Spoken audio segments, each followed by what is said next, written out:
কোনো সারফেসের উপর ম্যাপ প্লেস করার পর সেটাকে ম্যাপ প্যারামিটারের মাধ্যমে অথবা ইউভিডব্লিউ ম্যাপ মডিফায়ারের মাধ্যমে বিভিন্নভাবে অ্যাডজাস্ট করা যায়। প্রথমে আমি ম্যাটেরিয়াল এডিটরটি নিয়ে আসি, এজন্য কিবোর্ড থেকে এম কিটা প্রেস করি।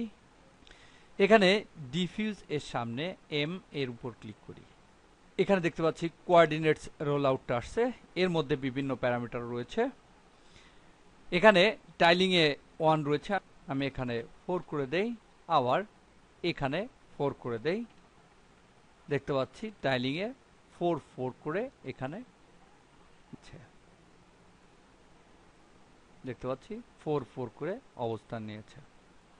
এবার এখান থেকে অফসেট ভ্যালুটা বৃদ্ধি করি, দেখতে পাচ্ছি ডান দিকে অফসেট হচ্ছে, অর্থাৎ ডান দিকে সরছে।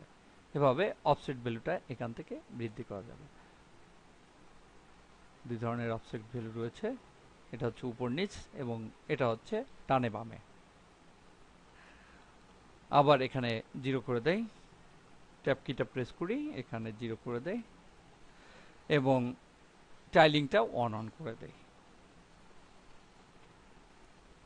পুরো ব্যবস্থা চলে আসছে।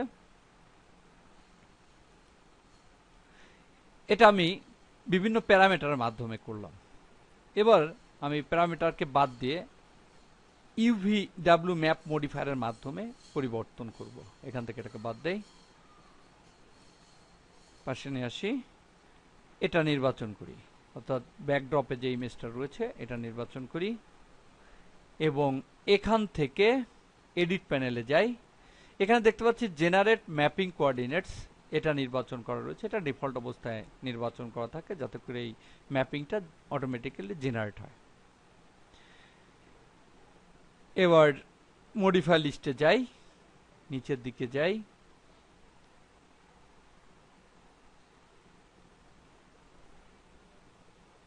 এবং এখান থেকে ইউভিডব্লিউ ম্যাপ এই মডিফায়ারটা নির্বাচন করি। দেখতে পাচ্ছি ম্যাপিং এর এখানে বিভিন্ন ধরনের প্যারামিটারস আসছে। এখানে লেন্থটা আমি বৃদ্ধি করি, দেখতে পাচ্ছি লেন্থ বৃদ্ধি পাচ্ছে, কমাই, দেখতে পাচ্ছি কমছে।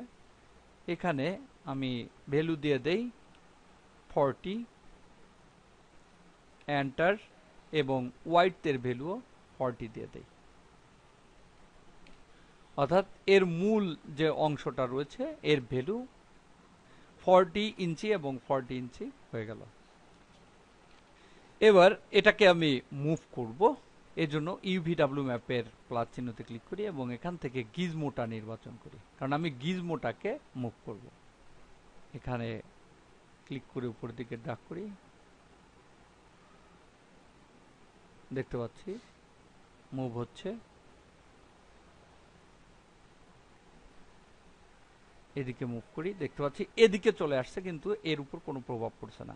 আমি এখান থেকে এটাকে মুভ করতে পারছি, এখান থেকে জেড অক্ষে মুভ করতে পারছি, কিন্তু ওয়াই অক্ষে কোনো মুভ হচ্ছে না। দেখতে পাচ্ছি ওয়াই অক্ষটা সামনে চলে আসছে, কিন্তু এর কোনো পরিবর্তন হচ্ছে না, কারণ এখানে ওয়াই অক্ষের কোনো প্রভাব পড়বে না। এবার কিবোর্ড থেকে কন্ট্রোল জেড দিয়ে আন্ডু করি, মুভগুলো আন্ডু করলাম। এখানে অ্যালাইনমেন্ট দেখতে পাচ্ছি, নিচের দিকে যাই,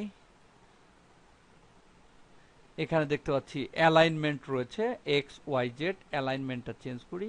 দেখতে পাচ্ছি এক্স অ্যালাইনে এভাবে দেখাচ্ছে, ওয়াই অ্যালাইনে এভাবে দেখাচ্ছে এবং জেড অ্যালাইনে এভাবে দেখাচ্ছে। এখানে নিচে বেশ কয়েকটা বাটন রয়েছে দেখতে পাচ্ছি, এখান থেকে ফিটে ক্লিক করি, দেখতে পাচ্ছি পুরো উইন্ডো জুড়ে ফিট হয়েছে।